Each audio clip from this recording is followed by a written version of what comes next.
I am Mario, and I am here working on a test on the AC unit used by AM/PM air conditioning services.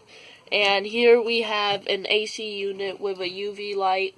It hasn't been cleaned in overall about 2 years, and it has exactly no mold on it because the UV light kills all the microorganisms.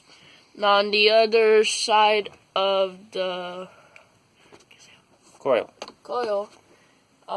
we have no UV. There's no trace of a UV light, and there is a whole ton of mold, as you can see there.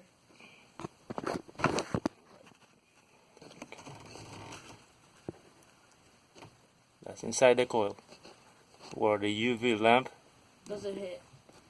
Doesn't hit.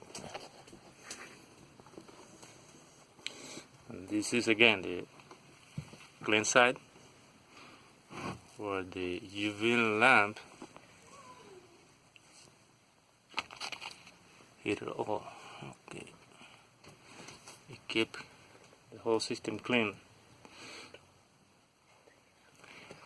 Then what I want you guys outside to notice is that the UV lamp is really essential to keep an AC unit clean.